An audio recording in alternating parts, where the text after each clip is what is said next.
그 옷에만 손을 대어도라고 하는 제목으로 하나님의 말씀 전하겠습니다. 사랑하는 성도 여러분, 이제 가을이 깊어가고 있습니다. 가을 거지가 끝나고 텅 빈 이 들판을 보면 왠지 마음이 쓸쓸해지기도 하죠. 또 나무 아래 떨어져 쌓여가는 이 낙엽을 보면 나도 무언가 이렇게 좀 이렇게 내려놓아야 할 것만 같은 그런 생각이 들기도 합니다. 나무가 몸속에 있는 수분을 지키기 위해서 가을에 나뭇잎을 떨어뜨리는 것처럼 우리의 신앙도 이 건강한 믿음을 지키기 위해서 내려놓아야 할 것들이 있을 겁니다. 그것은 돈, 명예, 또 욕심과 같은 세속적인 가치들일 것이고, 또 자기 안에 있는 의나 걱정, 근심, 염려, 불신, 또 부정적인 생각과 같은 감정 같은 것들일 것입니다. 반대로 또 우리가 붙잡아야 될 것이 있겠죠. 그것은 우리 구주 예수 그리스도에 대한 믿음인 줄로 믿습니다. 우리는 그분을 믿음으로 구원을 받았죠. 그뿐만 아니라 모든 상처와 아픔을 치유받고 또 회복될 수 있다는 그 믿음, 이 믿음을 끝까지 붙잡고 내려놓지 말아야 하는 것입니다. 우리 속담에 물에 빠지면 지푸라기라도 붙잡는다는 그런 말이 있듯이 물에 빠진 사람은 뭐라도 이렇게 움켜잡으려고 하겠죠. 그런데 지푸라기를 움켜잡은들 무슨 힘이 되겠습니까? 그러나 사람이 위급한 때를 당하게 되면 살기 위해서 본능적으로 무엇이든지 붙잡으려고 하게 됩니다. 우리 인생도 그렇습니다. 살다 보면 누구나 한 번쯤 누구의 바짓가랑이라도 붙잡지 않으면 안 될 만큼 절박한 순간을 맞을 때가 있습니다. 오늘 본문에 등장하는 한 여인, 바로 그 사람이 이와 같은 상황에 있는 사람이에요. 그녀는 무려 12년 동안이나 혈루병을 앓으며 고통을 받고 있었습니다. 이 여인에 대한 이야기는 우리 공간복음, 마태, 마가, 누가복음에 다 기록되어 있어요. 그런데 마태복음에는 이제 고작 3절이죠. 그리고 누가복음에는 6절. 그런데 이 마가복음에서는 무려 10절이나 할애해서 그녀의 이야기를 더 자세하게 우리에게 들려주고 있습니다. 그녀는 12년 동안 혈루병을 앓으며 건강, 물질, 인간관계 모든 것을 잃고 말았습니다. 희망도 잃고 더 이상 기댈 곳도 없었습니다. 이렇게 절박한 상황에 예수님에 대한 소문을 듣고 신락 같은 그 믿음으로 그 옷자락에 손을 대었을 때 불치병이 치유함을 받고 구원을 받는 역사가 있게 된 겁니다.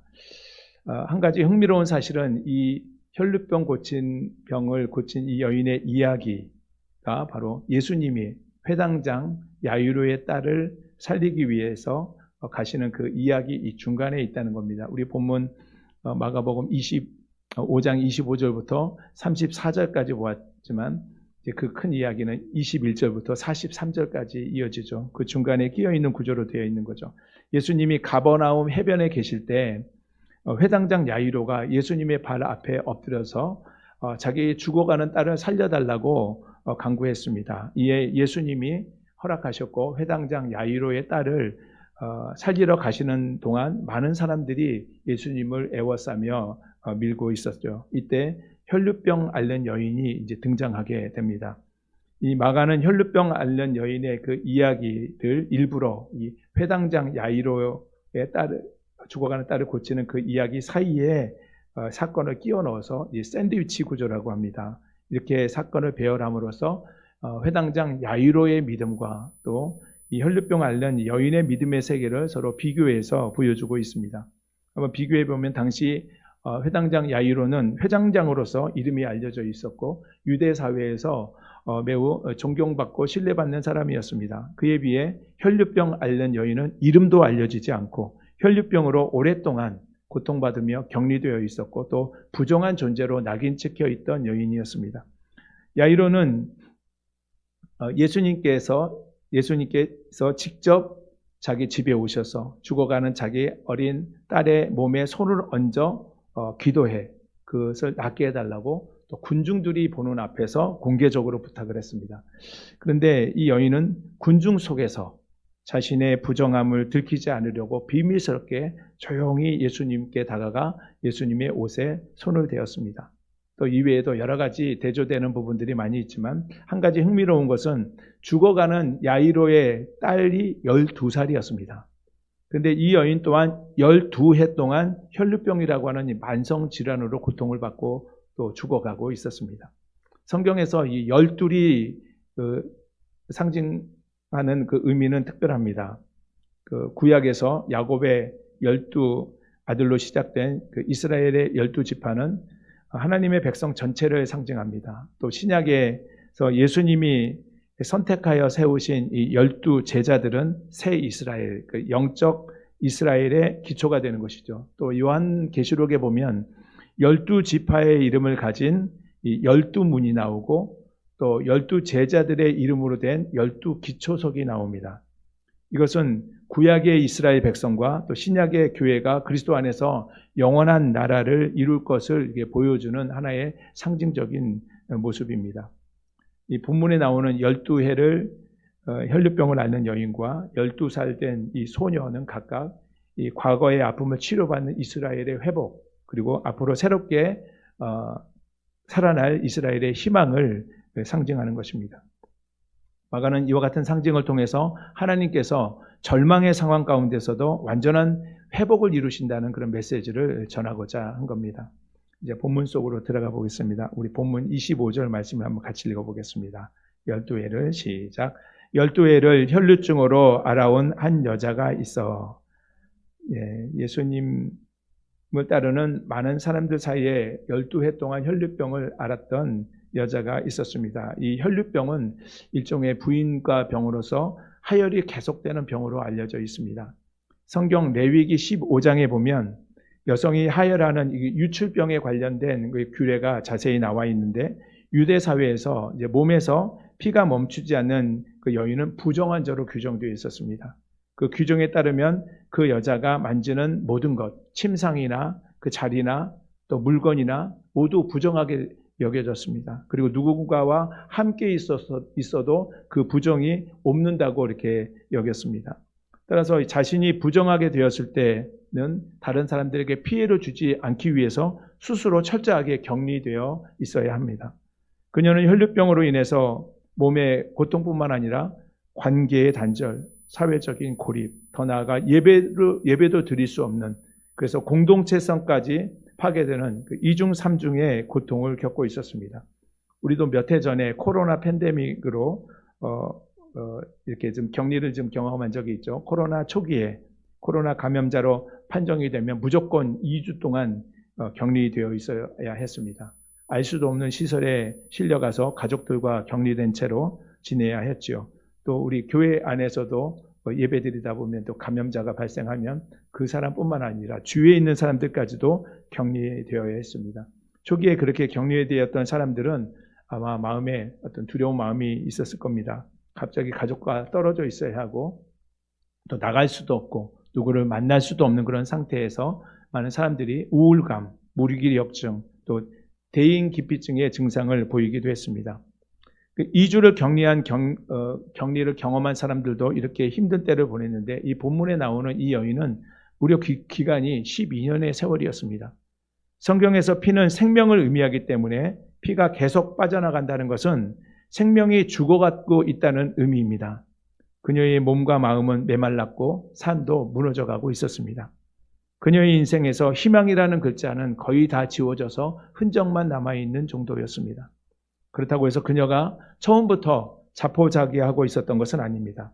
처음 몸이 병든 것을 알았을 때 병을 치료하기 위해서 갖은 노력을 기울였습니다. 오늘 본문 26절 말씀을 같이 읽겠습니다. 많은 의사에게 시작. 많은 의사에게 많은 괴로움을 받았고 가진 것도 다 허비하였으되 아무 효험이 없고 도리어 더 중하여졌던 차에. 여인은 자신의 병을 고치기 위해서 실력이 좋다고 하는 의사들은 다 찾아다니고 좋다고 하는 약은 다 먹어보고 백방으로 노력을 다 해봤지만 상태는 더 나빠졌습니다. 당시 의술이라는 것이 거의 민간요법 수준 아니었을까요? 또 미신적인 방법이 동원되기도 했을 겁니다. 그러면서도 또 의사들은 많은 돈을 요구했겠죠.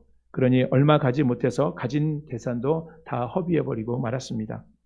병세는 더 깊어지고 마음의 괴로움은 더해지고 몸도 마음도 지쳐가던 어느 날, 갈릴리 해변을 거닐다 한적한 곳에 앉아 해변에서 불어오는 바람을 쐬며 잔잔한 물결 위에 부서지는 햇살을 바라보며 마음을 달래고 있었습니다. 그때에 회당장 야이로의 딸을 고치기 위해서 이동하시는 예수님과 그 따르는 무리들이 가까이 지나가고 있었습니다. 그 따르는 사람들 사이에서 예수님에게는 모든 병을 고치는 능력이 있으시대. 지금도 죽어가는 회당장의 딸을 고치러 가시잖아. 아유, 지난번에는 백부장의 아이는 가지도 않고 말씀으로만 고치셨어. 말도 막 그분의 옷에만 손을 대도 병이 낫는다잖아. 이런 이야기를 엿듣게 된 겁니다. 아닌 게 아니라 실제로 마태에는 마태복음 14장 36절에서 이렇게 말하고 있습니다. 다만 예수의 옷자락에라도 손을 대게 하시기를 간구하니 손을 대는 자는 다 나음을 얻으니라. 이러한 예수님에 대한 소문을 들었던 이 여인, 그 소문이 귓가에 들려왔을 때 그 소문이 그녀의 마음에 한 줄기 빛처럼 파고들었습니다. 그녀에게 예수님에 대한 소문은 단순한 정보가 아니라 복음이었습니다. 그분의 옷에 손만 대어도 나음을 받는다고? 그리고 그 복음이 그녀의 안에서 믿음을 일으켰습니다. 그리고 즉시 일어나 무리를 뒤따르다가 그 틈을 비집고 끼어들어가 예수님께로 조금씩 다가갔습니다. 그리고 정말로 그의 옷에 손을 대었습니다. 우리 본문 27절, 28절 말씀 같이 읽겠습니다. 시작. 예수의 소문을 듣고 무리 가운데 끼어 뒤로 와서 그의 옷에 손을 대니 이는 내가 그의 옷에만 손을 대어도 구원을 받으리라 생각함일러라. 그녀는 믿음 하나 붙잡고 이제 마지막 인생을 예수님께 걸기로 결심했습니다.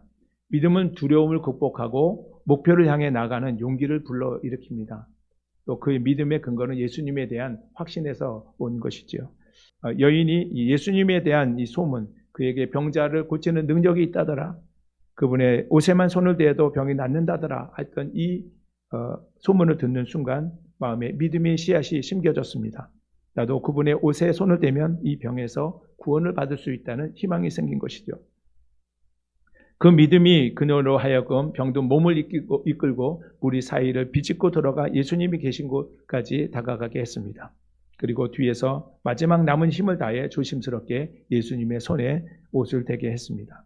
그 순간 어떤 일이 벌어졌나요? 그녀의 몸에서 혈루 군원이 마르고 고통이 멈췄습니다. 29절 말씀 같이 읽겠습니다. 예, 시작.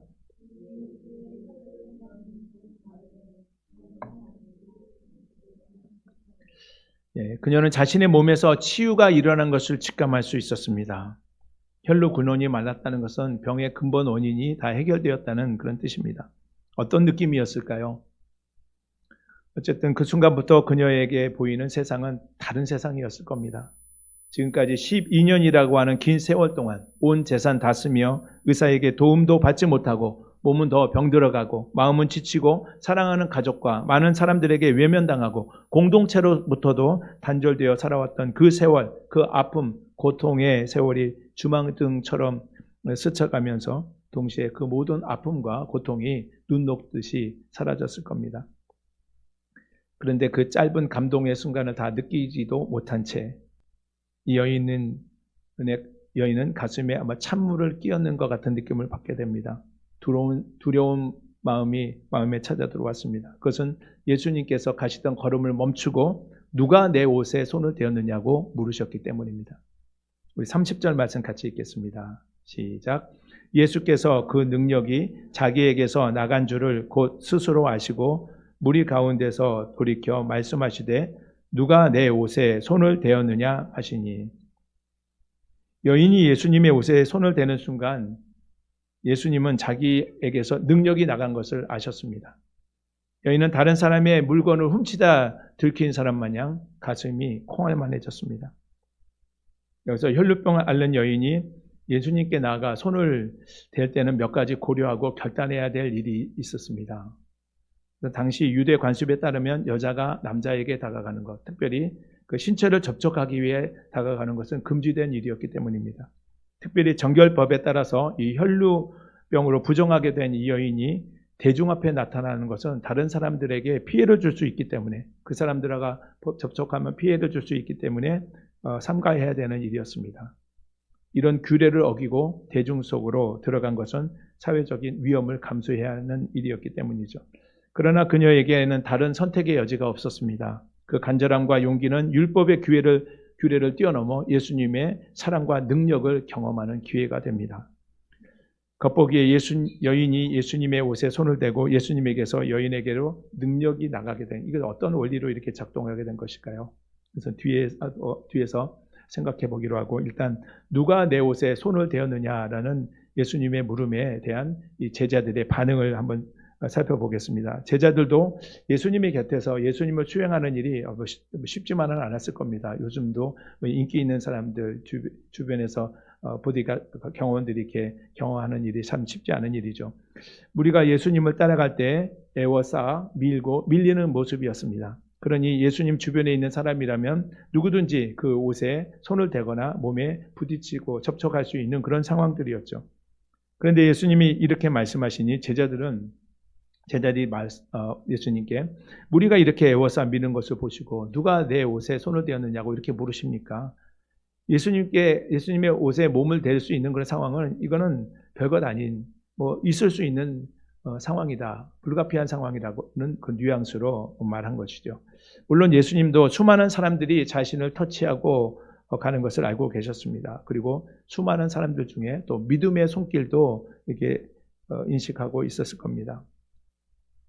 혈루병이 나은 여자가 주저하고 있을 때 예수님이 그 여인을 보려고 둘러보시는 모습을 또 보게 된 거죠. 더 이상 감출 수 없음을 알고 여인이 예수님의 발 앞에 엎드려 고백합니다. 보면 32절, 34절, 33절까지 같이 읽겠습니다. 시작. 예수께서 이 일 행한 여자를 보려고 둘러보시니 여자가 자기에게 이루어진 일을 알고 두려워하여 떨며 와서 그 앞에 엎드려 모든 사실을 여쭈니, 예수님이 그 여인을 몰라서 두리번 둘러보시며 물으셨겠습니까? 그녀를 또 책망하려고 부르신 것도 아니죠. 예수님은 다만 그녀의 믿음을 알고 계셨지만 단순히 병만 고치고 사라지는 것을 원치 않으셨습니다. 여인이 자기에게 이루어지는 일을 알고 두려워하며 예수님 앞에 나옵니다. 여인이 예수님을 두려워한 이유는 한 두 가지 정도 되겠죠. 하나는 예수님의 신적 능력에 대한 두려움입니다. 예수님의 옷에 손을 대었을 때 혈루병을 고침을 받는 것을 순간적으로 직감하면서 예수님 안에 있는 신적인 능력에 대한 두려움이 있었을 겁니다. 또 하나는 자신이 부정한 여자로서 예수님의 옷에 몸을 만짐으로 손을 대므로 율법을 범했다는 이 양심의 가책 때문이었을 겁니다. 여인은 예수님 앞에 엎드려 모든 사실을 고백합니다. 주님, 제가 주님의 손에 옷을 대었습니다. 그러나 제 병이 나았습니다. 하나님께 받은 은혜를 그 앞에서 고백하는 일은 마땅한 일이죠. 예수님은 이처럼 이 여인이 행한 일을 공개적으로 드러내게 하셨는데 거기는 또 두 가지 이유가 있을 겁니다. 첫 번째, 혈루병을 고침받은 이 여인이 자신의 믿음을 공개적으로 고백하도록 하게 하기 위함이었습니다. 로마서 10장 10절에 보면 사도 바울이 사람이 마음으로 믿어 의에 이르고 입으로 시인하여 구원에 이른다고 말했습니다. 이와 같이 예수님은 여인이 마음으로 믿어서 예수님의 옷에 손을 대므로 육체의 치유함을 받았지만 또 입으로 시인하여서 구원에까지 이르게 하도록 하시기 위한 것이죠. 본문 34절 같이 읽겠습니다. 시작. 예수께서 이르시되 딸아 내 믿음이 너를 구원하였으니 평안히 가라 내 병에서 놓여 건강할지어다. 아멘. 그에게 구원이 이루어졌습니다. 근데 예수님께서 이 여인을 뭐라고 부르셨습니까? 딸아라고 부르셨죠. 성경 전체를 통해서 예수님이 딸아라고 부르신 것은 바로 이 혈루병을 고침받은 이 여인뿐이었습니다. 예수님이 이 여인을 어떤 눈빛으로 바라보셨을지 상상이 되십니까? 딸아라고 부르셨습니다. 예수님이 딸 아버지의 그 친근한 따스한 그 사랑스러운 눈빛으로 여인을 바라보시지 않으셨을까? 그러면서 내 믿음이 너를 구원하였으니 평안히 가라. 내 병에서 놓여 건강할지어다. 예수님은 여인의 믿음의 고백을 통해서 영혼의 구원과 마음의 평안과 육체의 건강, 즉 전인격적인 구원을 선언하셨습니다. 거기에 12년 동안 부정한 여자로 살아왔는데 딸이라고 하는 호칭을 부름으로써 그녀가 하나님의 자녀라고 하는 정체성을 가진 자라는 것을 확인해 주셨습니다. 예수님이 여인의 믿음을 공개적으로 고백하게 하신 두 번째 이유, 그래서 많은 무리들로 하여금 그녀의 고백을 듣고 그녀의 혈루병이 치유받았다는 사실을 알게 하기 위함입니다. 그래야지 그 이후로도 자유롭게 평안히 다닐 수 있지 않겠습니까? 그리고 가장 중요한 것은 그 여인을 치료하신 하나님의 능력을 드러내고 하나님의 영광을 나타내고자 함이었습니다. 여인이 병만 고침받고 쓱 사라졌다면 이 여인은 자신이 병 고침받은 것을 증명해내야 했을 겁니다. 그리고 하나님이 행하신 이 일도 묻혀지고 말았을 겁니다. 마지막으로 이 여인이 예수님의 옷에 손을 대고 예수님에게서 이 여인에게로 능력이 나간 이것이 어떤 원리로 작동되었는지 살펴보므로 말씀을 마무리하겠습니다. 원래 이 혈류병을 앓는 여인은 이 혈류병으로 인해서 부정하게 된 여인이죠. 부정한 여인입니다. 앞서 말씀드렸던 것처럼 부정한 사람이 그 부정한 손으로 만지는 모든 것은 다 부정하게 되는 법입니다. 우리 민수기 19장 22절 같이 읽겠습니다. 시작. 부정한 자가 만진 것은 무엇이든지 부정할 것이며 그것을 만지는 자도 저녁까지 부정하리라. 이게 율법에 분명히 규정하고 있습니다. 여러분, 깨끗한 것과 더러운 것이 만나면 깨끗해집니까? 더러워집니까? 더러워지는 것이 일반적인 이치죠. 그런데 혈류병을 앓는 이 부정한 여인이 예수님의 옷에 손을 댔을 때는 어떻게 되었나요? 율법의 원리대로라면 예수님의 옷이 더러워지고 부정해지고 예수님이 부정해져야지 옳습니다. 그런데 예수님이 부정해지지 않고 도리어 예수님의 옷을 만진 혈류병 앓는 여인이 깨끗해졌습니다. 이 본문에 나타나는 작동 원리는 율법의 원리가 아니라 은혜의 원리가 작동되었기 때문입니다. 출애굽기 29장 37절에는 제단에 관한 규례가 기록되어 있는데 이것도 같이 한번 읽어보겠습니다. 시작. 너는 이레 동안 제단을 위하여 속죄하여 거룩하게 하라. 그리하면 지극히 거룩한 제단이 되리니 제단에 접촉하는 모든 것이 거룩하리라. 제단에 접촉하는 모든 것이 거룩하리라.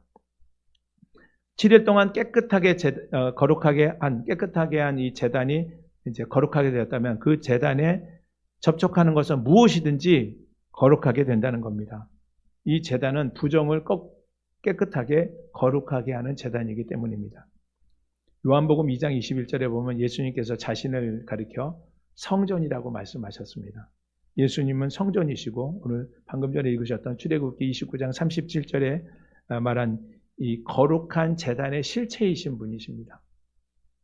그러므로 거룩한 제단의 실체이신 예수님께 닿는 순간, 거룩한 제단에 닿는 순간 모든 것이 거룩해지고 깨끗해지니 거룩한 제단의 실체이신 예수님께 손을 대는 순간 전류가 이 전압이 높은 데서 낮은 곳으로 흐르는 것처럼 우리의 부정함이 예수님께로 흘러가는 것이 아니라 예수님의 거룩함이, 예수님의 생명이 우리 안에 흘러오는 그런 원리가 된다는 것이죠. 그래서 우리의 부정한 손을 아무리 예수님의 옷에 대어도 예수님이 부정해지는 것이 아니라 우리의 부정이 역전되고 거룩하게 바뀌고 생명의 역사가 일어나게 되는 줄로 믿으시기 바랍니다. 이것이 복음의 능력이고 율법 아래서는 꿈도 못 꿀, 복음 안에서 믿음 안에서만 이루어지는 역사입니다. 혈류병 앓는 여인이 예수님에 대한 소문을 듣고 내가 그 옷에만 손을 대어도 구원을 받으리라 하는 이 믿음으로 그 옷에 손을 대니 육체의 질병이 치유를 받고 마음의 평안이 임하고 영혼이 구원을 받게 된 전인격적인 구원의 역사가 있었습니다. 이 모든 일이 하나님의 은혜로 이루어진 줄로 믿으시기 바랍니다. 오늘 드렸던 이 말씀을 전체적으로 요약하고 정리하는 하나 영상을 준비했습니다. 이 영상 한 편을 보고 말씀을 마무리하도록 하겠습니다.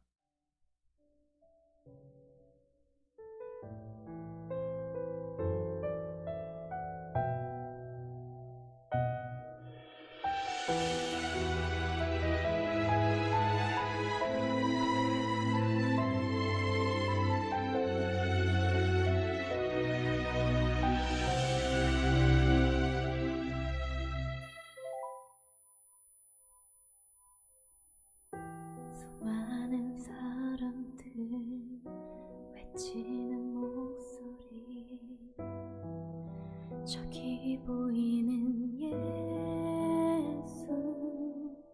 저분을 만난다면 나음을 얻을 텐데 한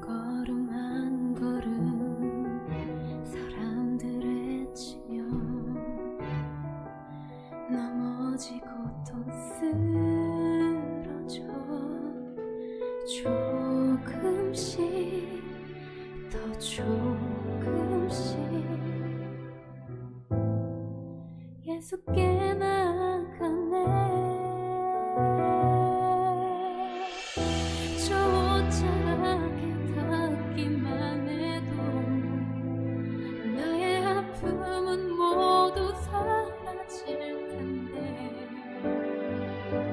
저분은 전능자 살아계신 하나님 아들, 나를 구원하실 자, 그 누구도 고칠 수 없었던 나의 이 병든 몸을 고쳐주소서. 예수의 옷깃에 상한 나의 손을 뻗었네. 이내 나의 몸 깨끗게 되었네.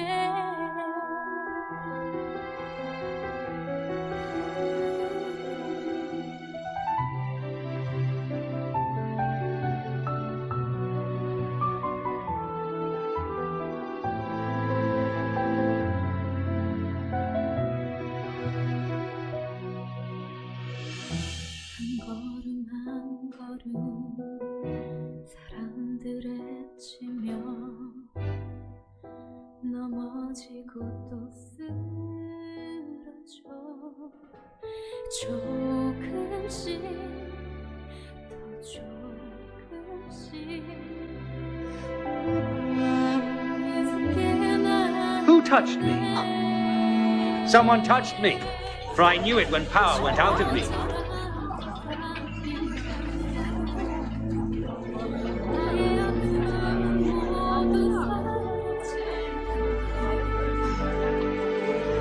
저분은 전능자 살아계신 하나님 아들, It was I who touched you. I have suffered for 12 years with bleeding. I spent all I had on doctors who could do nothing.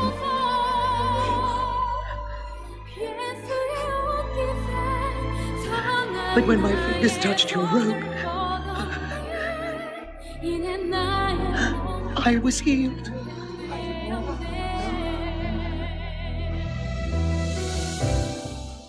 Daughter, your faith has made you well.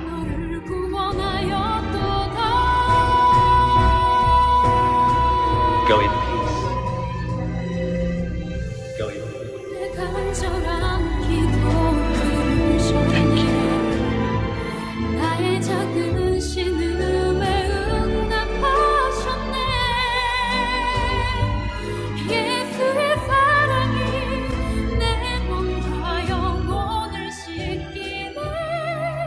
이내 나의 몸 깨끗게 되었네. 사랑하는 성도 여러분, 우리 삶에도 혈루증과 같은 보이지 않는 고통이 있을 때가 있습니다. 건강의 문제, 재정의 문제, 또 관계의 상처와 어려움 때문에 무엇을 어려움 겪을 때가 있죠. 이때 무엇을 붙잡으시겠습니까? 지푸라기입니까? 사람입니까? 돈입니까? 그것들은 오래 버티지 못할 겁니다. 주님의 옷자락을 붙잡는 저와 여러분 되시기를 주님의 이름으로 축복합니다.